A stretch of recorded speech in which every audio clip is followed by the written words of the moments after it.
مثلا ابو بکر تھے، عمر تھے، عثمان تھے، علی تھے، ابن مسعود تھے، یہ تھے. اب انہوں نے 4 کے نام لینے کے بجائے کہہ دیا خلفائے اربعہ. اس کا یہ مطلب نہیں ہے کہ اگلے سارے خلفاء میں داخل ہیں. میری بات سمجھ آ رہی ہے؟ انہوں نے یہ کہنا تھا نا کہ ابو بکر، عمر، عثمان، لیکن انہوں نے اس کے بجائے کہہ دیا کل خلفاء الاربعہ. وہ چاروں کو خلفاء اربعہ کے جو لقب ہے اس سے موسوم کر دیا بس. ورنہ وہ اس کی جگہ پر یہ بھی کہہ سکتے تھے کہ ابی بکر و عمر و عثمان و علی و عبداللہ بن مسعود، اس طرح بھی کہہ سکتے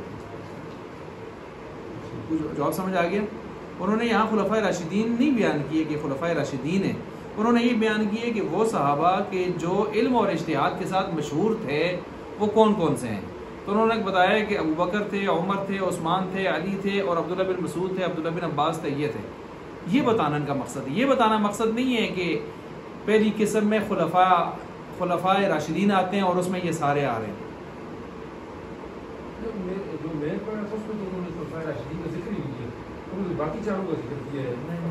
دیکھیں اب یہ کتاب ہے نا، کتاب صفحہ نمبر 142 میرے سامنے کھلا ہے نا، تو اس میں دیکھیں انہوں نے میں آپ کو یہ بتا رہا ہوں کہ انہوں نے خلفاء راشدین کا یہاں پر وہ نہیں بتایا کہ خلفاء راشدین میں یہ آتے ہیں.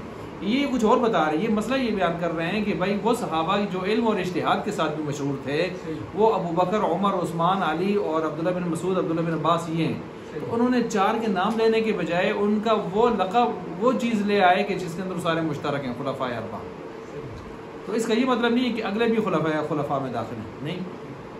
ایک تو دوسرا جو آپ نے سوال کیا ہے کہ ابو ہریرہ کے بارے میں چونکہ اختلاف ہم نے ذکر کیا تھا کہ انہوں نے ان کو غیر معروف بالاجتہاد اس میں شمار کیا ہے، لیکن آگے شراح نے اس کے اوپر اعتراض کیا ہے، محشی نے اعتراض کیا ہے کہ بھائی عبداللہ بن ابو ہریرہ کو آپ نے جو ہے اس طرح کیوں شمار کر رہے ہیں، وہ تو مجتہد صحابی ہیں. پھر اس پر ہم نے مثال بھی دی تھی ان کی کہ انہوں نے اختلاف کیا تھا ایک مسئلے کے اندر اور انہوں نے اس کی علت بتائی تھی اور تو ہم نے اس کو سمجھانے کی مثال بھی دی تھی. لیکن یہ صرف ایک بات تھی جو ہم کر کے نکل گئے تھے. اب یہ کنفرم نہیں کیا ہم نے کہ ان کو ہم کس میں سے شمار کریں، لیکن وقتی طور پر ان کو شمار اسی میں سے کیا ہوا ہے جو مجتہد کے ساتھ، اجتہاد کے ساتھ معروف نہیں ہے. اب اگر کوئی اس دوسرے جز کا اعتبار کرتا ہے تو پھر یہ اس میں سے نکل جائیں گے، پھر وہ پہلی قسم میں آ جائیں گے. صحیح ہو گیا؟ چل گیا چل دیا ٹھیک ہے چلتی رہو. بسم اللہ الرحمن الرحیم، نحمدہ ونصلی ونسلم علی رسولہ الکریم، اما بعد. اچھا جی، اصول و شاشی سبق نمبر 80 ہمارا شروع ہو رہا ہے، اور اس سبق نمبر 80 میں ہم یہاں سے پڑھنے جا رہے ہیں صفحہ نمبر 145 پر فَلِهَذَا الْمَعْنَى وَجَبَ عَرْضُ الْخَبَرِ عَلَى الْكِتَابِ وَالسُنَّةِ الْمَشْهُورَةِ. یہاں سے ہم پڑھنے جا رہے ہیں. چونکہ پیچھے آپ نے حضرت علی رضی اللہ عنہ کے حوالے سے پڑھا تھا کہ راویوں کی 3 قسمیں ہیں. ایک مومن مخلص ہے جس نے آپ علیہ السلام کی پوری صحبت اور مجلس پائی ہو، اور دوسرا وہ عربی دیہاتی ہے جس نے آپ علیہ السلام کی بات کو سنا تو ہو لیکن اس کی حقیقت کو اچھی طرح سمجھ نہ پایا ہو اور اپنے قبیلے کے اندر جا کے اس کو بیان کر رہا ہو، اور اس کے بیان کرنے میں بہت ساری تبدیلیاں بھی آ رہی ہوں. اور تیسرا وہ منافق ہے جس کا نفاق سب کے سامنے کھلا تو نہیں آیا لیکن تھا وہ منافق، اور اس نے آپ علیہ السلام سے روایت تو کیا لیکن عام طور پر وہ روایت کیا کہ جو اس نے سنا نہیں تھا، یعنی اپنی طرف سے گڑ کے روایات کے نام پر وہ پیش کرتا تھا. لوگ اس کو ظاہری حالت سے مومن شمار کرتے تھے، مخلص شمار کرتے تھے، اس سے روایت لیتے تھے اور وہ روایت آگے چل جاتی تھی. یہ 3 قسم کے راوی ہو گئے. ٹھیک ہو گیا؟ اب جب یہ 3 قسم کے راوی آپ نے پچھلے سبق میں پڑھ لیے تھے، اب یہاں سے کہتے ہیں فَلِهَذَا الْمَعْنَى وَجَبَ عَرْضُ الْخَبَرِ عَلَى الْكِتَابِ وَالسُنَّةِ الْمَشْهُورَةِ. جب آپ کے سامنے صورتحال اس طرح ہے کہ راویوں کی 3 قسمیں ہیں. پہلا راوی تو اتھینٹک ہے، اس کی روایت ہم لیں کہ وہ حجت ہے، لیکن دوسرے راوی کی روایت حجت نہیں بنتی جب تک کہ اس کی تائید صاف لفظوں سے کسی اور جگہ نہ آ جائے، ہم اس کو جو ہے نہیں لیں گے. تیسری جو روایت ہے وہ سرے سے مردود ہوگی کیونکہ وہ اس کا راوی ہی مردود ہے، منافق ہے. اب جب اس طرح کی صورتحال ہے تو ظاہر بات ہے جو خبر واحد آپ کے پاس پہنچے گی کہتے ہیں اس کو تو پھر ہم نے پیش کرنا ہوگا، کس پر؟ ہم نے اس کو کتاب اللہ پر پیش کرنا ہوگا، ہم نے اس کو سنت مشہورہ پر پیش کرنا ہوگا۔ اگر وہ کتاب اللہ سنت مشہورہ پر ٹھیک اتر رہی ہے تو ہم اس کو لے لیں گے، اور اگر اس کے خلاف جا رہی ہے تو ہم اس کو چھوڑ دیں گے، رد کر دیں گے، چھوڑ دیں گے۔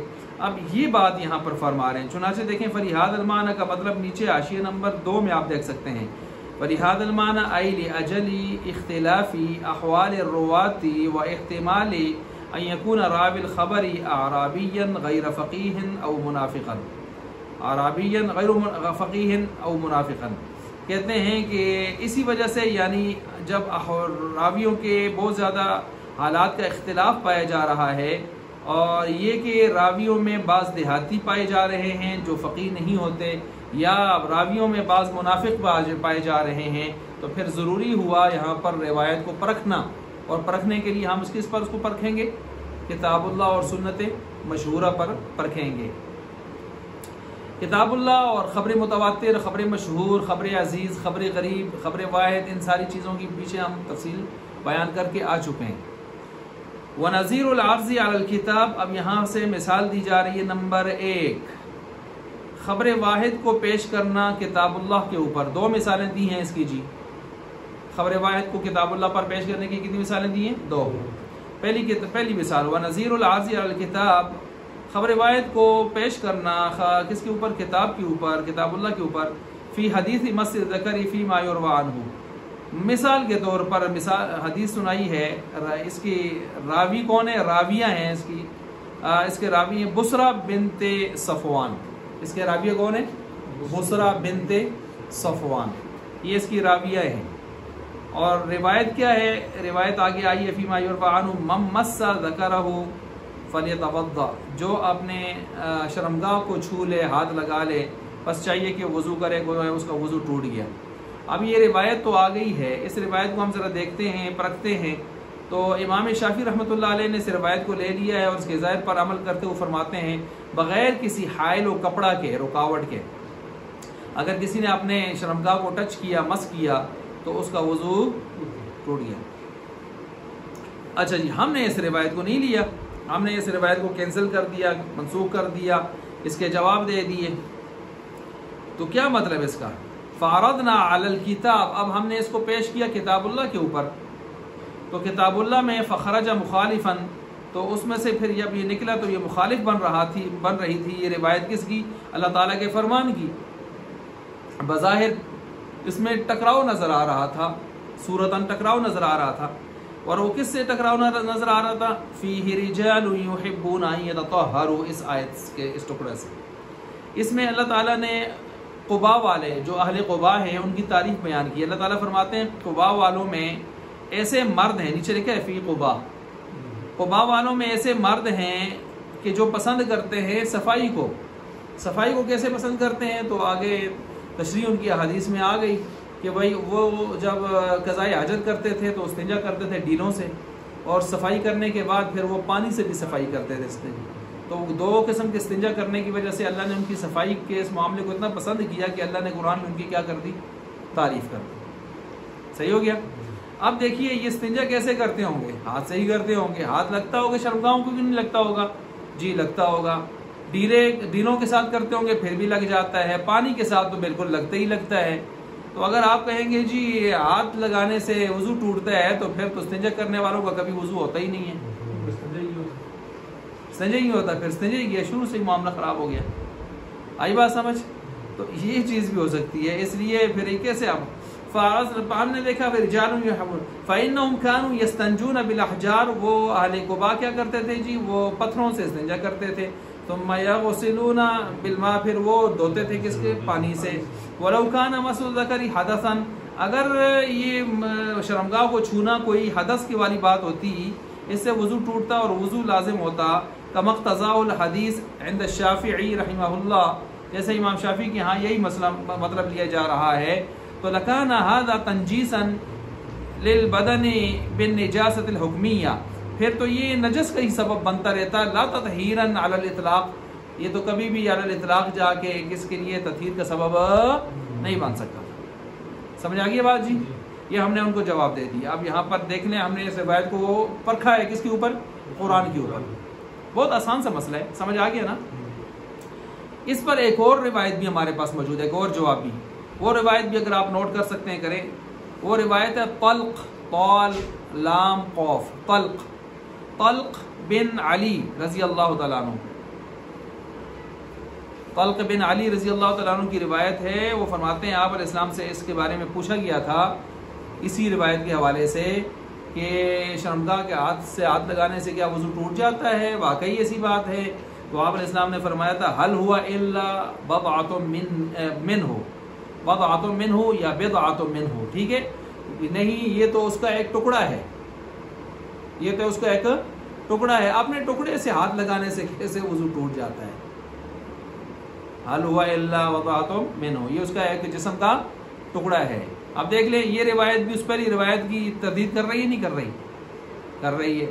اب ہم اس روایت کو ابتدائی اسلام پر محمول کر لیتے ہیں کہ کسی وقت آئی تھی اور پھر کیا ہو گئی؟ منسوخ.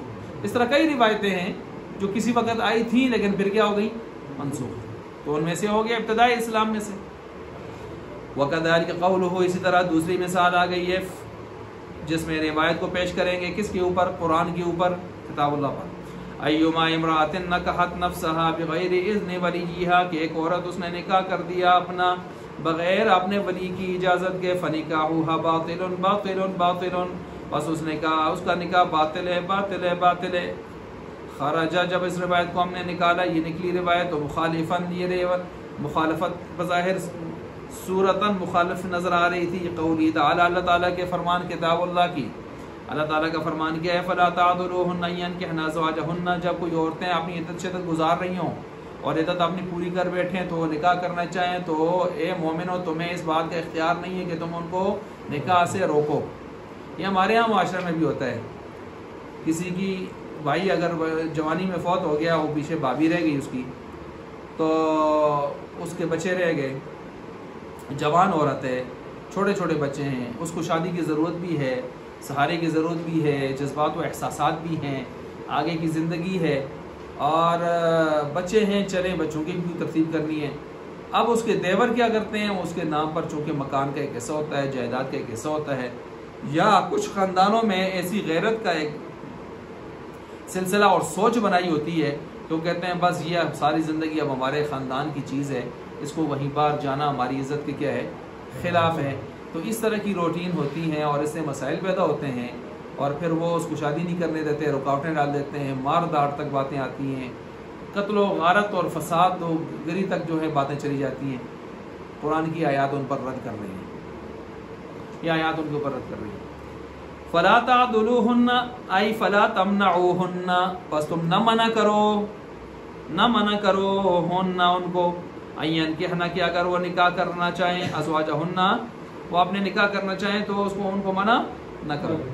اب یہاں اس آیت پر ذرا غور کریں, یہ وہ نکاح کرنا چاہیں, وہ نکاح کرنا چاہیں, یہ نہیں لوگ ان کا نکاح کروانا چاہیں, ان کی طرف نسبت ہے. اس سے یقین پتہ بھی چلا کہ عورت اپنا نکاح خود بھی کروا سکتی ہے. یہ جو کہنا کہ ولی کے بغیر نہیں ہوتا نکاح, جن روایتوں کو پیش کرتے ہیں اور کہتے ہیں جائز نہیں ہے, تو اس طرح کی آیات ان روایات کو پیچھے کر رہی ہیں.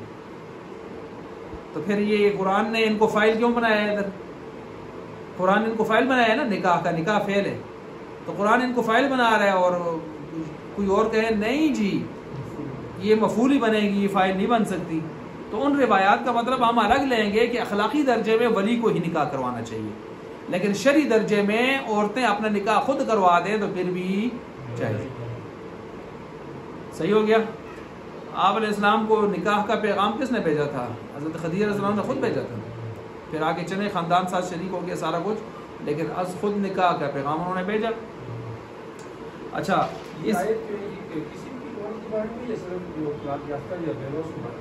یہ اصل میں تو وہ عدت کے مسائل چل رہے ہیں, ان کے بارے میں ہو رہا ہے, لیکن اس کا تخصیص نہیں ہے کہ اسی کے ساتھ خاص کریں گے. مطلقاً جو بالغہ ہے, عاقلہ بالغہ, یہ شرط ہونی چاہیے. فَإِنَّ الْكِتَابَ, پس بے شک کتاب اللہ یوجب, واجب کرتی ہے کہ تحقیق النکاح منہن, ان عورتوں کا جو نکاح ہے اس کو ثابت کرتی ہے, نکاح کا ہونا ان سے ثابت کرتی ہے اس بات کو. اچھا یہ ہم نے تو جواب دے دی. دیکھیں اس روایت کو ہم نے پیش کیا کتاب اللہ پر تو ہمیں نظر آیا کہ کتاب اللہ. اب دیکھیں آپ کوئی یہ نہ کہے کوئی روایت منسوخ بھی ہو سکتی ہے. ابھی ہم جواب دیں گے منسوخ بھی ہے, لیکن اگر منسوخ نہ بھی کرے, میں نے کیا جواب دیا اجمل صاحب, اس روایت کو کس پر محمول کر لیں؟ اخلاقی درجے پر. اخلاقی درجے پر. اخلاقی درجہ یہی ہے کہ خاندان کے بڑے والدین وہی نکاح کروائے نا, لڑکی کو آج خود اس طرح نہیں کرنا چاہیے. شرعی طور پر اگر کوئی عاقلہ بالغہ ہے اور اپنا حق استعمال کرتی ہے تو آپ اس کو ناجائز نہیں کہیں گے, یعنی اس کے نکاح کو باطل نہیں کہیں گے. اب دونوں طرح کے دلائل پر عمل ہو گیا کہ نہیں ہو گیا یہ. لیکن دوسرا جواب یہاں پر یہ بھی ہے کہ یہ روایت منسوخ ہے. یہ آپ پیچھے پڑھ کے آئے ہیں منسوخ والی بات نہ, منسوخ والی بات یہ پڑھ کے آئے ہیں کہ امی عائشہ صدیقہ کی روایت ہے. یہ کس کی روایت ہے؟ امی عائشہ صدیقہ اس کو بیان کر رہی ہیں, اور امی عائشہ صدیقہ رضی اللہ عنہا نے اس روایت کی مخالفت خود کی ہے. ہاں, ان کے بھائی عبد الرحمن جب سفر پر گئے تھے, ان کی بچی تھی اور ان کی بچی کا نکاح انہوں نے کروا دیا تھا. اور عورت تو ولیہ نہیں ہوتی نا, ٹھیک ہے نا, ولی تو آپ نے پڑھے ہیں اس کے بھائی, بیٹا, چچا, والد, دادا, وہ لوگ بن سکتے ہیں نا جو مرد حضرات ہوتے ہیں. تو اب انہوں نے ان کی اجازت کے بغیر اور غیبوبیت کے زمانہ میں جو ہے وہ ادھر گئے تھے, عدم حضوریت کے زمانہ میں انہوں نے کہا. تو اب یہاں پر ہم نے دیکھا یہ اصول آیا, اور اصول آپ نے وہاں پڑھا تھا. اصول یہ ہے کہ جب بھی کوئی راوی روایت نقل کرے اور اس روایت کے خلاف عمل کر دے یا اس روایت کے خلاف فتویٰ دے دے تو وہ روایت اس کی منسوخ سمجھی جاتی ہے. اگر روایت کو منسوخ نہیں سمجھیں گے تو پھر صحابی کے اوپر, راوی کے اوپر تان آئے گا کہ روایتیں بھی خود نقل کرتے ہیں اور اس کی خلاف ورزی بھی خود کرتے ہیں, تو قول و فعل میں تضاد ہے. تو صحابہ کلہم عدول کا جو ہمارے یہاں اتنا مسلم کلیہ ہے وہ کدھر جائے گا پھر؟ تو اس لیے ہمیں پھر یہاں پر یہ کہنا پڑتا ہے کہ بھائی یہ روایت منسوخ ہو گئی. اب دیکھیں یہ میں نے مثال دی تھی عبداللہ بن عباس رضی اللہ تعالیٰ عنہما, انہوں نے ان کی روایت نقل کی جاتی ہے نا کہ صحابہ آپ علیہ السلام کے دور میں 3 طلاقیں ایک اور ایک ایک ایک ایک, وہ پچھلی مرتبہ میں نے بات کی تھی اس پر. اور حضرت عمر رضی اللہ عنہ کے ابتدائی 2 سالوں میں بھی 3 ایک اور پھر انہوں نے 3 کر دی, یہ تھا نا. لیکن ان کا میں نے کیا کہا تھا 7-8 فتوے تحاوی کے اندر جو بیان ہے وہ کیا ہیں؟ 3 کتنی ہوتی ہیں؟ 3 ہوتی ہیں. اب فتویٰ ان کا 3 ہونے کیا ہے, ایک نہیں 7-8 فتوے ہیں تحاوی میں, اور تجزیہ ان کا یہاں پر 3 ایک ہونے کا ہے اور ادھر 3 ہونے کا ہے فتویٰ. تو ہم نے کیا کہا کہ انہوں نے اپنا تجزیہ تو پیش کیا تھا, لیکن یہ تجزیہ یہ جو بات انہوں نے کی ہے یہ خود ان کے ہاں بھی قابل عمل قابل قبول نہیں, منسوخ ہے. سمجھ گئے بات کو؟ اسی طرح اس روایت کو لے لیں, وہ فتوے والی مثال ہے, یہ عمل والی مثال ہے. یہاں امی عائشہ صدیقہ نے فتویٰ نہیں دیا, عمل کیا ہے, تو پتہ چلا یہ روایت ان کی ہاں بھی کیا ہے؟ منسوخ ہے. ٹھیک ہو گیا جی. اچھا دیکھیں کچھ باتیں ایسی ہوتی ہیں, فقہ اور اجتہاد استنباط اللہ کی بہت بڑی نعمت ہے. اگر یہ انسان سے ہٹا لی جائے نا تو سارے مسائل, جتنے جدید مسائل کا حال ہے, دوسرا تیسرا یہ سارا نظام بھی ختم ہو جائے گا. مثال دیکھیں نا, امی عائشہ صدیقہ کی روایت پیش کی جاتی ہے. امی عائشہ صدیقہ کی روایت ہے حضور صلی اللہ علیہ وسلم رمضان غیر رمضان میں 11 سے زیادہ رکعتیں نہیں پڑھتے تھے, اور 8 رکعتیں اس کے اندر جو ہے اس کو پھر تراویح بنا لیتے ہیں تہجد والی. اب ہم اس روایت کا 15 جواب دیتے ہیں. کتنے جواب دیتے ہیں؟ 15 جواب. کہ بھائی یہاں رمضان غیر رمضان دونوں کا ذکر ہے, تو رمضان میں تراویح پڑھتے ہو تو غیر رمضان میں کون سی تراویح ہوتی ہے؟ یہ جو ابھی دیتے ہیں. یہ جو ابھی دیتے ہیں کہ اس میں 3 وطروں کا ذکر ہے, آپ تو 1 وطر پڑھتے ہو, آپ نے یہ روایت کیسے لے لی؟ یہ تو آپ کے خلاف ہے. 8 اور 3 آگے لے کے جاتے ہیں 11 نا. اچھا پھر تیسرا جواب ہم اس کا یہ بھی دیتے ہیں کہ امی عائشہ صدیقہ بیان کر رہی ہیں, آپ علیہ السلام کا فرمان تو نہیں بیان کر رہی, اپنا تجزیہ بتا رہی ہیں. تو امی عائشہ صدیقہ تو صحابیہ ہیں, اور آپ کے ہاں صحابی مرد کی روایت اور درایت بھی قابل قبول نہیں ہے, تو صحابیہ عورت کی کیسے قبول ہو گئی؟ کھڑے ہوں پھر میدان میں نا. اچھا پھر اس کے علاوہ جو ہے امی عائشہ صدیقہ, چوتھا جواب, میں جواب دے رہا ہوں 15 جوابوں میں سے ایک جواب پھر اس کے اندر یہ ہے کہ امی عائشہ صدیقہ کی روایت ہے, تو امی عائشہ صدیقہ سے گھر کا معاملہ ہے امی عائشہ صدیقہ کا یا باہر کا معاملہ ہے؟ گھر کا. تو امی عائشہ صدیقہ سے جو صحابی پوچھ رہے ہیں نماز کا, وہ جلوت والی نماز کا پوچھیں گے یا خلوت والی؟ جی خلوت والی. خلوت والی کہاں پڑھتے ہیں؟ گھر میں. بیویاں کہاں ہیں؟ گھر میں. تراویح کے ادھر پڑھائی آ کے 3 دن مسجد میں, تو صحابی جلوت والے ہو کے خلوت والی چیز کا کیوں پوچھ رہے ہیں؟ تو جلوت خلوت کی عبادت کا ذرا لحاظ کرو نا یار. وہ تراویح جلوت کی عبادت ہے اور تہجد خلوت کی عبادت ہے، تو صحابی خلوت والی عبادت کا پوچھ رہے ہیں، تم نے اس کو مکس اپ کر دیا۔ 5 جواب۔ چھٹا جواب یہ ہے کہ امی عائشہ صدیقہ حضور کی وفات کے بعد بھی ایک لمبا زمانہ زندہ رہی ہیں، 36 37 38 سال کتنے زندہ رہی ہیں، یا آپ علیہ السلام کی کدھر زندہ رہی ہیں؟ اسی روزہ میں تھی جدھر ساتھ آپ علیہ السلام کی قبر مبارک ہے، ساتھ ہی مسجد نبی، آپ نے اللہ لے جائے سب کو دیکھا ہوگا جو گئے، یہ چھوٹا سا ایریا ہماری مسجد ایریا، اس ایریا کے اندر ہی روزہ رسول بھی ہے، اسی کے اندر ریاض الجنہ بھی ہے، وہ مسجد آپ علیہ السلام کی، سارا کچھ ادھر ہی ہے۔ تو یہ جب بھی ادھر سے کوئی نماز ہوتی تھی، اذان ہوتی تھی، کانوں پہ فٹافٹ آواز لگتی تھی۔ سوال یہ ہے کہ امی عائشہ صدیقہ اگر یہ روایت جو نقل کر رہی ہیں 11 والی، اس میں اگر مراد تراویح نہیں ہے، اس ہم کہتے ہیں تراویح نہیں ہے، تہجد ہے، تم کہتے ہو نہیں تراویح ہے، ٹھیک ہے؟ تو حضرت عمر صلی اللہ علیہ وسلم نے اپنے دور میں جب ابی بن کعب رضی اللہ عنہ کو مصلی پہ کھڑا کیا تھا مسجد نبی میں، تو تمام روایتیں اٹھا کے دیکھ لیں، کیا بتاتی ہیں کتنی رکعتیں پڑھا رہے تھے وہ؟ 20۔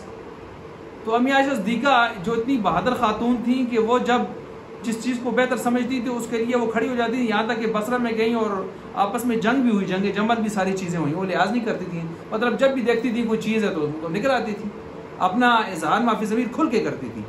تو کیا وجہ ہے کہ اتنا لمبا زمانہ دیکھتی رہی ہیں، کانوں پہ آواز لگتی رہی ہے کہ ابی بن کعب کو حضرت عمر نے مصلی میں کھڑا کیا ہے، پیچھے سینکڑوں ہزاروں صحابہ کھڑے ہیں، تابعین کھڑے ہیں، اور ان کی آواز کانوں پہ لگ رہی ہے اور 20 پڑھا رہے ہیں، تو یہ ان کو نہیں کہتی ہیں وہ میں نے 8 رکعتیں بیان کی ہوئی ہیں، تم جو ہے 20 پڑھ رہے ہو؟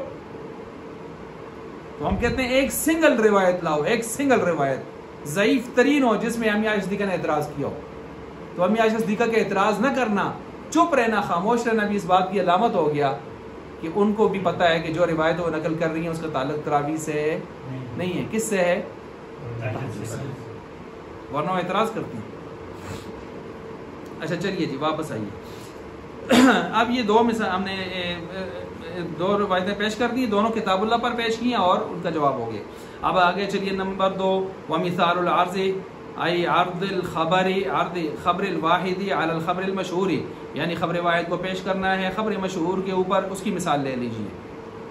روایت القضاء بشاہد و یمین، یہ تو آپ نے مسئلہ پیچھے بھی پڑھا، توجہ، حدیث متواتر بعضوں نے کہا ہے وہ حدیث متواتر ہے اور بعض کہتے ہیں خبر مشہور ہے۔ البینۃ علی المدعی والیمین علی ما انکر، کیا مطلب ہو گیا؟ جو دعویٰ کرتا ہے وہ گواہ لاتا ہے، ثبوت لاتا ہے، بینہ لاتا ہے، اور جس کے اوپر دعویٰ کیا جاتا ہے اگر یہ دعویٰ گواہ نہ لا سکا تو اس سے کیا لی جاتی ہے؟ تو مسلم اصول ہے نا، اور یہ حدیث مشہور کم از کم ہے، اور بعضوں نے اس کو خبر متواتر بھی بنایا ہے۔ اچھا چلیے جی، ادھر سے ایک خبر واحد آ گئی ہے کہ آپ علیہ السلام نے ایک مرتبہ ایسے بھی ہوا کہ ایک شخص کے پاس ایک گواہ تھا، اور آپ علیہ السلام نے جب ایک گواہ تھا تو ایک گواہ پر فیصلہ ہو سکتا ہے؟ ہاں جی نہیں ہو سکتا، کم از کم کتنے گواہ ہونے چاہیے؟ یہ بھی یاد رکھیں کہ ہر معاملے میں کم از کم 2 گواہ ہونے چاہیے، 2 مرد یا 1 مرد 2 عورتیں۔ زنا کے ثبوت کے لیے 4 ہونے چاہیے، جس طرح زانی سے 4 مرتبہ اقرار کروایا جاتا ہے نا، اگر وہ اقرار نہ کر رہا ہو دوسرا اس پر دعویٰ کر رہا ہو تو پھر 4 مرتبہ اقرار کے بقدر 4 گواہ لائے جاتے ہیں، کیونکہ اس کی جان کا مسئلہ بھی ہے، عزت کا مسئلہ بھی ہے، ڈبل مسئلہ ہے اس پر۔ اچھا، عورت کے جو حیض اور ماہواری اور عدت کے مسائل ہیں اس میں ایک عورت کی گواہی بھی کبھی کافی ہو جاتی ہے۔ آئی بات سمجھ؟ بچہ ہے نہیں ہے، دیکھیں یہ ایک عورت لیڈی ڈاکٹر لکھ کے دے دیتی ہے کہ کیا ہے کیا نہیں ہے، تو وہاں تو اس کے مخفی مسائل میں اعتبار کر لیا جاتا ہے، لیکن جو اجتماعی مسائل ہیں، جو نزاعی مسائل ہیں، ان میں پھر یہ اصول ہے جو میں نے بتا دیا۔ ہو گیا؟ اب آپ علیہ السلام نے کہتے ہیں ایک ایسا مقدمہ آپ کے پاس آیا کہ آپ نے دیکھا اس کے پاس ایک سنگل گواہ ہے، تو آپ نے اس سے کہا کہ قسم اٹھاتے ہو؟ اس نے قسم اٹھاتا ہوں، اس نے قسم اٹھا لی، تو آپ نے دوسری قسم کو قائم مقام دوسرے گواہ کے کر دیا۔ تو اس روایت کو نقل کر کے ائمہ ثلاثہ نے لے لیا، ائمہ ثلاثہ نے، ائمہ ثلاثہ مراد شافعی، احمد، مالک رحمہم اللہ، انہوں نے لے لیا، انہوں نے کہا کہ بس ٹھیک ہے اگر کسی آدمی کے پاس ایک گواہ تو ہم دوسری قسم سے بھی کام چلا سکتے ہیں، لیکن ہمارے امام حنیفہ نے اس کو لیا نہیں ہے، وہ کہتے ہیں خبر واحد ہے، ایک آدھ واقعہ ہوا ہے، اس کو آپ لے کر جب پرکھیں گے تو آپ کو نظر آئے گا کہ حدیث مشہور کے خلاف ہے۔ حدیث مشہور کیا ہے ابھی جو ہم نے بیان کی کہ بینہ لانا ہے اس نے اس کے اوپر، ٹھیک ہے، اور بینہ کس کے ذمہ ہے؟ مدعی کے ذمہ ہے، اور بینہ کم از کم کتنا ہوگا جی؟ 2 گواہ، وہ چیزیں اس کے اوپر ہیں، والجمین والا مان کر۔ اچھا، اب اس حدیث سے کیسے استدلال کیا ہم نے؟ ذرا توجہ رکھیے۔ قسم بینہ لانا مدعی کا کام ہے، قسم اٹھانا مدعا علیہ کا کام ہے، ایک دوسرے کے کام میں ٹانگ نہیں اڑائیں گے۔ گواہ لانا مدعی کے ذمہ ہے، نہ لا سکے تو قسم اٹھانا مدعا علیہ کے ذمہ ہے، بس۔ اس کو بعضوں نے یوں بیان کیا ہے کہ البینہ کے اوپر الف لام جنسی ہے اور الیمینوں کے اوپر بھی الف لام جنسی ہے۔ تو کیا مطلب؟ جنس بینہ، جدھر بینہ کا نام ہوگا جنس بینہ، وہ مدعی کا کام ہے، اور جنس یمین جدھر قسم کا نام ہوگا، وہ قسم والا نام والی کوئی چیز بھی ہے، وہ کس کا کام ہے؟ یہ دیکھیں کتنا خوبصورت جواب دیا انہوں نے، الف لام جنسی بنا کر۔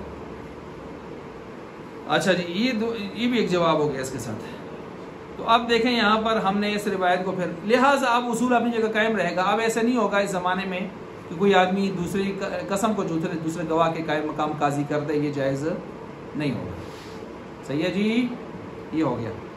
آگے چلیے جی، آگے آ گیا کہ وَبِي اعتباری هَذَا الْمَعْنَى قُلْنَا، اور اسی اعتبار پر، اسی معنی کا اعتبار کرتے ہو قلنا ہم کہتے ہیں، اسی معنی کا اعتبار کرتے ہو کیا مطلب ہے؟ خبر واحد پر عمل کرنے کی شرط، خبر واحد پر عمل کرنے کی شرط یہ ہے کہ ظاہر حال کے مخالف نہ ہو۔ خبر واحد پر عمل کرنے کے لیے شرط یہ ہے کہ ظاہر حال کے مخالف نہ ہو۔ قلنا ہم کہتے ہیں مثلا خبر الواحد اذا خرج، خبر واحد اگر ایسی آ گئی ہے، اذا خرج جب وہ مخالف، جب اس کو وہ نکلی تو وہ مخالف بن کر نکلی، ظاہری کس کے؟ ظاہر کے، لا يعمل به، پھر اس پر عمل نہیں کیا جائے گا، اس پر عمل نہیں کیا جائے گا۔ ظاہر حال کے خبر واحد مخالف نہیں ہونی چاہیے، ظاہر حال کے مطابق ہونی چاہیے، ظاہر حال کے مطابق ہونی چاہیے۔ اب اس پر مثالیں دیکھیں آپ، وَمِن صُوَرِ مُخَالِفَةِ الظَّاهِرِ، اور یہ جو ظاہر حال کے مخالف صورتیں ہیں ان صورتوں میں سے مثلا عدم اشتہار الخبر فیما یعم به البلوى فی الصدر الاول والثانی۔ اب ذرا اس بات کو پہلے تھوڑا سمجھیں پھر میں اس کا ترجمہ کرتا ہوں، بلکہ نوٹ کریں۔ بات یہاں پر یہ ہے کہ خبر واحد،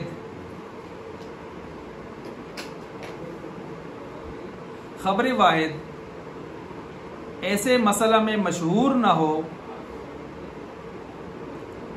خبر واحد ایسے مسئلہ میں مشہور نہ ہو جس میں لوگ عام طور پر مبتلا ہوں،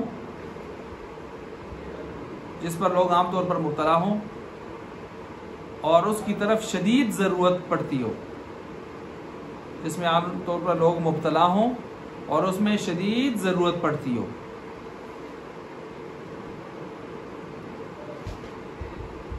اور اس میں شدید ضرورت پڑتی ہو۔ چنانچہ اگر ایسی سخت ضرورت والی، اگر ایسا کوئی سخت ضرورت والا معاملہ ہو، اگر کوئی ایسا سخت ضرورت والا معاملہ ہو اور پھر بھی خبر واحد کو شہرت نہ ملی ہو، تو یہ علامت ہے اس بات کی کہ یہ روایت صحیح نہیں ہے اور اس پر عمل نہیں کیا جائے گا۔ یہ اصول ہو گیا جی۔ اب اصول کو ذرا آسان انداز سے سمجھیں۔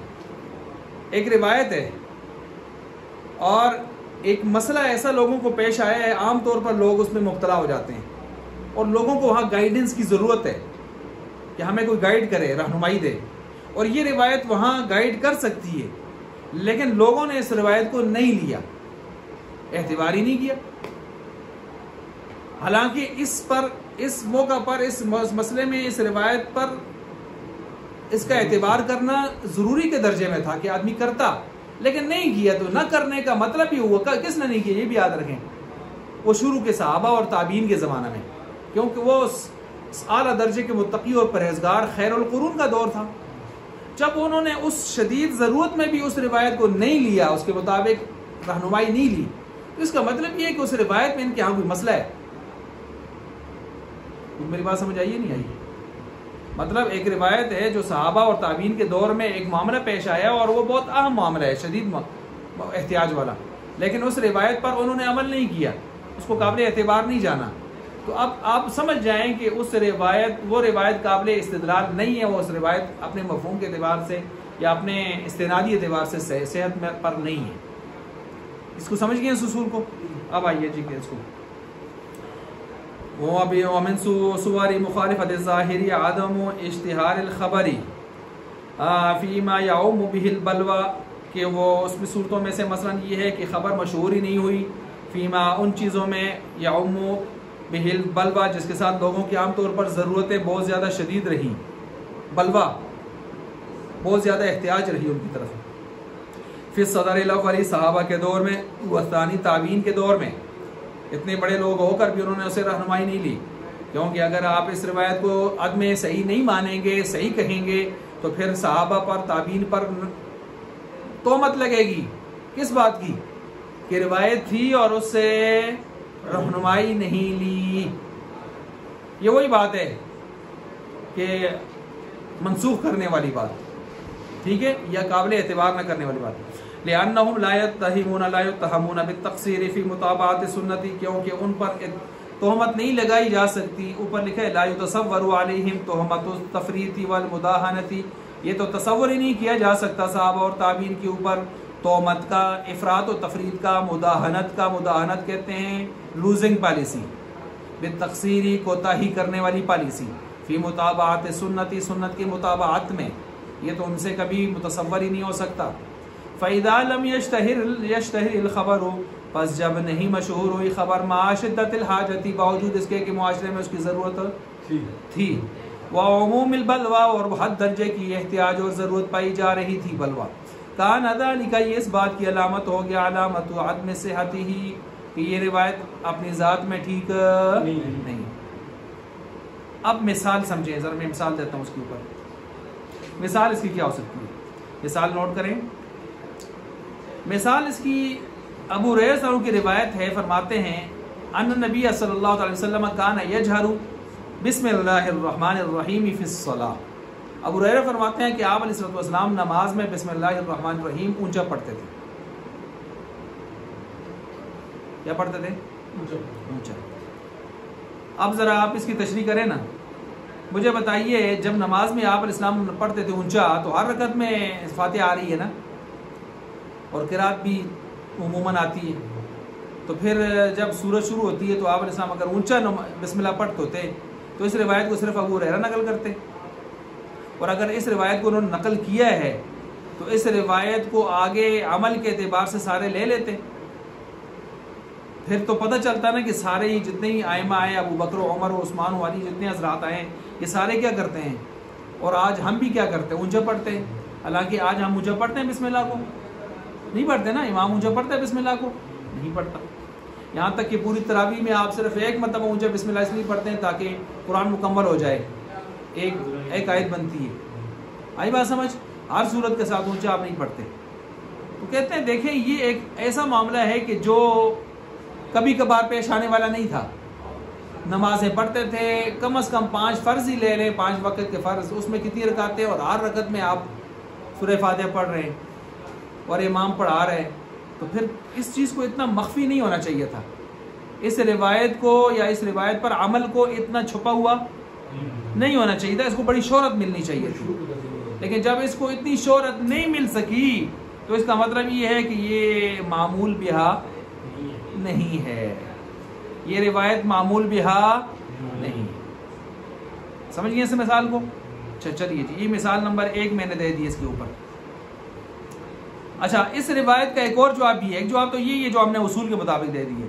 دوسرا جواب اس کا یہ ہے کہ حضرت انس رضی اللہ عنہ فرماتے ہیں کہ میں نے ابو بکر و عمر کے پیچھے نمازیں پڑھی، لیکن میں نے ان کو اونچی بسم اللہ پڑھتے نہیں سنا.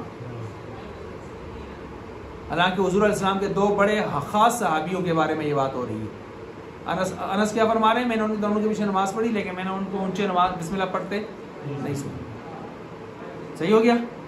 اچھا جی اب دوسری مثال لیجئے رفع یدین. رفع یدین کے والے سے حدیث ہے کانا یرفع ان نبی صلی اللہ علیہ وسلم کانا یرفع یدیہ عند الرکوع وعند رفع الرأس منہ. آپ علیہ السلام رکوع جاتے اور رکوع سے اٹھتے کیا کرتے تھے؟ رفع یدین کرتے تھے. یہ عبداللہ بن عمر رضی اللہ تعالیٰ عنہ کی روایت آ گئی. لیکن ہم دیکھتے ہیں کہ بہت سارے صحابہ سے عدم رفع یدین کی روایات آ رہی ہیں. مثال کے طور پر آپ دیکھیں یہ اہم مسئلہ ہے, یہ بہت شدت احتیاج والا مسئلہ ہے, لیکن جس طرح اس روایت پر عمل شہرت پانا تھا اس نے, اس طرح وہ شہرت پا سکا نہیں ہے. تو پتہ چلا کہ قابل استدلال نہیں تھا یہ روایت کا مضمون. مثال کے طور پر ہر صحابی کو چونکہ یہ مسئلہ درپیش تھا, اس کو ہونا چاہیے تھا, اتنا مشہور نہیں ہوا. مثلا عبداللہ بن مسعود کو لے لیں. عبداللہ بن مسعود فرماتے ہیں رضی اللہ تعالیٰ عنہ صلیت مع رسول اللہ صلی اللہ علیہ وسلم فلم یرفع یدیہ الا فی تکبیرۃ الافتتاح. میں نے آپ علیہ السلام کے ساتھ نماز پڑھی, میں نے آپ علیہ السلام نے رفع یدین نہیں کیا مگر صرف شروع میں تکبیر تحریمہ کے ساتھ کیا.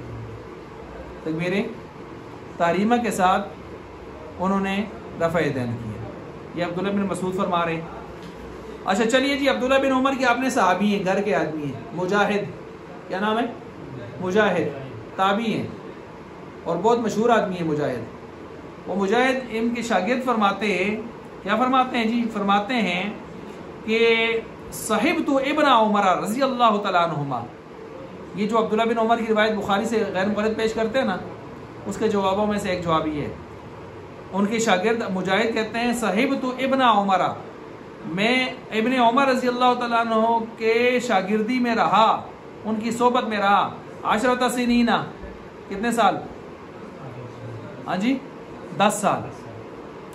فلم اراہو, میں نے ان کو نہیں دیکھا, یرفعو کہ وہ یرفعو یدیہ کہ وہ تکبیر رفع یدین کرتے ہوں, الا فی تکبیرۃ الافتتاح, مگر کس میں کرتے تھے؟ 10 سال جو انہوں نے ان کے ساتھ رہے, نمازیں پڑھی ان کے ساتھ, وہ یہ رپورٹ دے رہے ہیں. ٹھیک ہو گیا.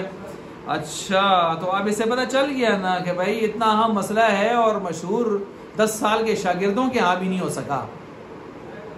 اتنا اہم مسئلہ ہے اور صحابہ سارے اس کو شہرت صحابہ کے ہاں نہیں مل سکی, تو پتہ چلا یہ روایتیں اس درجے کی نہیں ہیں. ہاں بخاری میں موجود ہے, لیکن بخاری کیا ہر روایت قابل حجت ہوگی؟ یہ مسئلہ اپنی جگہ پر موضوع بحث ہے. ایک کتاب ہے امام بخاری غیر مقلدین امام بخاری کی عدالت میں, اس کو دیکھ لیں ذرا, مولانا قارن صاحب نے غالباً لکھی ہے رحمۃ اللہ علیہ. تو غیر مقلدین امام بخاری کی عدالت میں.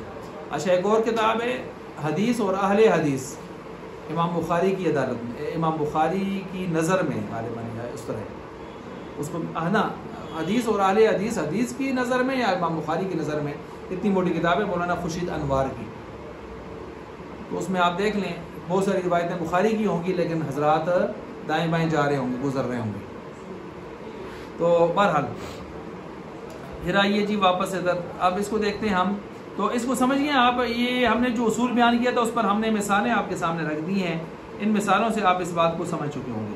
آگے چلیے جی, آگے مثال آ گئی ہے اس کی کہ وہ مثال فی الحکمیات, خبر واحد کی مثال آئی ہے جی. خبر واحد کی مثال ہے حکمیات ای فی المسائل الشرعیہ, مسائل شرعیہ کے اندر اسے مثال دی جا رہی ہے. اذا اخبر واحد ان امرأته, اب دیکھیں یہ ایک آدمی اس کو خبر دے دی کسی نے آ کے. کیا خبر دی ہے؟ ابھی اس نے شاید وہ نکاح کرنا چاہتا ہے کسی سے, ٹھیک ہے, کسی لڑکی سے, لیکن وہ لڑکی ابھی شیرخوار. تو اس نے کہا جی تمہاری ماں نے اس شیرخوار بچی کو دودھ پلایا ہے. کسی ایک آدمی نے آ کے کہا تمہاری ماں نے اس بچی کو دودھ پلایا ہے, خیال کری مت نکاح بیاہ کر سکیں. تو کیا کریں گے؟ کہتے ہیں اچھا بھائی ہو گئی تو حرمت یا حرمت اس کے اوپر جو ہے یہ بالرضاء الطاری، یہ جو رضاعت کا معاملہ ہے جو اس کو عارض ہو رہا ہے یہاں پر نکاح کے اوپر، اس کی وجہ سے اب نکاح کرنا اس کے لیے کیا ہو جائے گا؟ حرام ہو جائے گا۔ اب دیکھیں ایک آدمی نے گواہی دی ہے جی، ایک آدمی نے، خبر واحد ہے نا، کیا چیز ہے؟ خبر واحد ہے، اس نے گواہی دی ہے، لیکن یہاں پر ہم نے کہا نا کہ ظاہر کے مخالف نہ ہو، ظاہر کے مخالف نہیں ہے۔ کیسے؟ جس بچی کے حوالے سے وہ خبر دے رہا ہے وہ بچی شیر خوار ہے، اور شیر خوار بچے بچیوں کو عام طور پر عورتوں کے اندر یہ بات پائی جاتی ہے کہ چپ کرانے کے لیے یا دوسروں کو دکھانے کے لیے یا کسی مقصد کے لیے دودھ پہ ڈال دیتی ہیں، دودھ پہ ڈال دیتی ہیں۔ تو دودھ پہ ڈالنا یہ ظاہر حال کے مطابق بنتا ہے کیونکہ بچی ہے شیر خوار۔ تو جب ظاہر حال کے مطابق ہے تو ایک آدمی نے جب گواہی دے دی اور مسئلہ حلال حرام کا ہے تو بتائیے اب احتیاط کرنی چاہیے نہیں کرنی چاہیے؟ اب احتیاط کرنی چاہیے۔ صحیح ہو گیا؟ اچھا، آپ نے یہ تو یہاں پر ابھی شیرخوار بچی ہے اور ابھی اس کو آگے کے اعتبار سے احتیاط کروائی گئی ہے کہ کوئی کڑیاں مارتے نہیں گئی ہے نا دنیا دا، یہ بھی شیرخوار بچی ہے، کوئی اور ٹونٹ کے نا بیاہ تھوڑے یہاں تھوڑی ہیں، ٹھیک ہے۔ آپ علیہ السلام کے پاس تو ایک آدمی کا کیس آیا تھا جس کو بڑا شادی شدہ سارا معاملہ، تو ایک عورت نے کہہ دیا میں دینا دودھ پیارے ایسا، تو آپ علیہ السلام سے انہوں نے تذکرہ کیا تو آپ علیہ السلام نے فرمایا بس اس نے سو کہہ دیا، اب کیا ہو سکتا ہے؟ ایک عورت کی بات پر آپ علیہ السلام نے یہ فرما دیا تھا۔ حالانکہ ہمارے ہاں فقہ کے اندر یہ معاملہ موجود ہے کہ یہ مسئلہ، یہ روایت خاص ہے، اس کی تعویل کی جائے گی۔ ہمارے ہاں وہی مرد ہے کہ جب تک دو آدمی اس کی گواہی نہیں دیں گے، دو مرد یا ایک مرد دو عورتیں، اس وقت تک کسی کا یہ دعویٰ رضاعت ثابت نہیں۔ اب یہ جو روایت ہے اس روایت کا ہم تعویل کرتے ہیں، اس روایت کی ہم تعویل نہیں کرتے ہیں شاید کہ آپ علیہ السلام کو وحی کے ذریعے خبر دے دی گئی، وحی کا دروازہ بند تو نہیں تھا نا، یا شاید کہ یہ احتمال کوئی اعلیٰ درجے کا تھا جس کو حضور بھانپ گئے تھے اور آپ نے اس کو صاف فرما دیا کہ احتیاط کرو آپ اس معاملے میں، صحیح ہے۔ لیکن اس روایت سے ہٹ کر اصول وہی ہے جو میں نے بتا دیا، صحیح ہو گیا۔ اچھا، یہ تو اس وقت ہو گیا جب شیرخوار بچی چھوٹی سی، تو عام طور پر دودھ لوگ عورتیں پلا لیتی ہیں تو مظاہر کے مطابق ہے۔ جائز اعتمدہ، جائز ہے یہ کہ اعتماد کر لے وہ زوج علی خبر ہی، اس کی خبر پر، اس کی خبر پر نکاح ہو چکا ہے یا نکاح ہونا تھا یا جو بھی تھا، لیکن اب اس کے لیے معاملہ ٹھیک نہیں ہے۔ وَيَتَزَوَّجُ أُخْتَهَا، اور اس کے لیے اس کی بہن سے نکاح کرنا جائز ہے۔ بہن سے نکاح کرنا کیا ہے؟ جائز۔ سالی نا، سالی سے نکاح کرنا جائز ہے کیونکہ وہ سالی بنی نہیں ہے اس کی، پھر نا وہ سالی بنی ہی نہیں ہے۔ وَلَوْ أَخْبَرَ، اور اگر اس کو خبر دی، أَنَّ الْعَقْدَ كَانَ بَاطِلًا، اور تھوڑا عقد ہو گیا باطل، بحکم الرضا، دودھ پلانا دی وہ حکم دی وجہ تو لا يقبل خبرہ، اس کی خبر کا اعتبار نہیں کیا جائے، اس کی خبر کا اعتبار نہیں۔ اچھا دیکھیں، پہلے مسئلے میں تو ہو گیا معاملہ نا کہ اس کو یہ شروع سے خبر دے دی گئی اس معاملے میں، کیوں؟ وہاں ظاہر مطابق تھا۔ اب یہ ایک ٹھیک ٹھاک جوان ماسی ہے، بڑے بڑے لوگ ہیں، بڑے بڑے جان تریمت ہیں، انہوں کوئی آن کے آتے دودھ پیالے ایسا، اور دودھ پیال خبر بھی ایک آدمی دیں دے خبر واحد تاسی پھر کیا آخساں دو گواہ، دو آدمی، یہ تھا وہ کرنا اسی، کیوں؟ وجہ کیا ہے؟ ظاہر یہاں ظاہر اس کے مطابق کیوں نہیں ہے؟ جب ان کا نکاح ہوا تھا دونوں کا، تو نکاح کیا چھپ چھپا کر گٹھ میں ہوتا ہے، مجلس میں ہوتا ہے، تو مجلس میں سارے لوگوں کو پتہ چلتا ہی نہیں چلتا کہ فلاں کا فلاں سے نکاح ہو گیا، اس وقت کے تھا صحیح، اس وقت یہ معاملہ سامنے کیوں نہیں لایا؟ جب نہیں لایا، نکاح ہو گیا، اتنا زمانہ انہوں نے گزارا، اور اب جا کے ایک آدمی یہ کہتا ہے تو بدنیت تو ہو سکتا ہے، دشمنی کی آڑ میں کہہ سکتا ہے، کچھ بھی ہو سکتا ہے، تو ظاہر حال کے مطابق نہیں بنتا، ظاہر حال کے مطابق نہیں بنتا۔ اس وقت کے درتا جب نکاح ہو رہا تھا، سب لوگوں کو اس کے سامنے یہ بات ہوئی تھی، تو اس لیے کہتے ہیں کہ اس کی خبر کا اعتبار نہیں ہوگا۔ تو بات وہی ہے، اصول اوپر سے جو ذہن میں رکھے نا کہ ظاہر حال کا مطابق ہونا ضروری ہے، ظاہر حال مطابق نہیں ہوگا تو حکم بدل جائے گا، اور ظاہر حال مطابق ہوگا تو حکم اور ہوگا۔ اسی طرح آگے چلیں، وَكَذَلِكَ إِذَا أُخْبِرَتِ الْمَرْأَةُ بِمَوْتِ زَوْجِهَا أَوْ طَلَاقِهِ إِيَّاهَا، کسی ماسی کو کہ وہ کسی نے خبر دے دی کہ اے ماسی تھوڑا گھر والا مر گیا، تمہارا گھر والا مر گیا، او طلاق، یا اس نے جو ہے طلاق دے دی ہے تجھے، وہو غائب، حال یہ کہ وہ زوج لالا خود کیا ہے؟ غائب ہے. جاز جائز ہے انتا تمیدہ کی عورت، انتا تمید المرأة یہ عورت اعتماد کر لے وے اعلیٰ خبر ہی، اسے خبر دینے والے کے خبر واحد کے اوپر، وَتَتَزَوَّجُ بِغَيْرِهِ اور اس کے علاوہ کسی اور سے جا کے کیا کر لے؟ ہو یا لال رام دا مسئلہ اس ایک آدمی کے اوپر. کیوں؟ ظاہر حال اس کے مطابق بن سکتے. کب؟ جب اس خبر دینے والے کی کوئی اور تکذیب نہ کرے، جھٹلائے نہ، اس کو معاشرے میں کوئی اور جھٹلائے نہ، شرط یہ. تو پھر ممکن ہے نا کہ انسان ہے مرنے کی چیز ہے، مر سکتا ہے کہ نہیں مر سکتا؟ مر گیا ہو، سچ آتا ہو. پھر ہو سکتا ہے نا کہ وہ طلاق دے دی ہو اس نے اتنے عرصے سے، جو اس کو پتہ نہیں چل رہا، دے دی ہو اس نے، تو ظاہر حال کے مطابق ہے. وَلَوْ اشْتَبَهَتْ مثال نمبر 3 آ گئی ہے شرعیات میں سے، 2 مثالیں ہو گئی ہیں. وَلَوْ اشْتَبَهَتْ عَلَيْهِ الْقِبْلَةُ اور اگر اس پر مشتبہ ہو جائے قبلہ.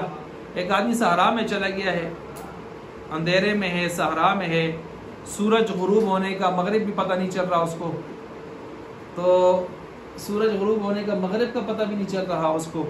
تو اب اس کا کیا کیا جائے؟ کیونکہ غروب میں تو آپ دیکھ سکتے ہیں نا کہ ادھر قبلہ ہے، تو ابر آلود ہے آسمان، تو اس کو فاخبرہ واحد عنہا، ایک آدمی نے خبر دے دی قبلے کی، وجب العمل بھی، اس پر عمل کرنا کیا ہو جائے گا؟